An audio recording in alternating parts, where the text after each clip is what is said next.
David, thanks. Turning now to a developing story out of Waupun. There's another federal lawsuit over a death at the Waupun Correctional Institution.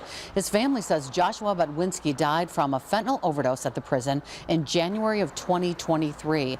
The lawsuit from his estate claims the prison's former warden, Randall Hepp, and the prison security director showed a, quote, deliberate indifference, end quote, to Butwinski's drug addiction and mental illness at the prison.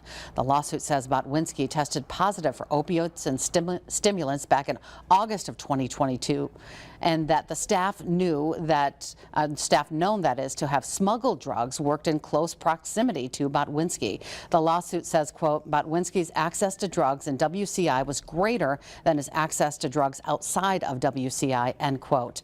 The estate is seeking a jury trial for punitive damages.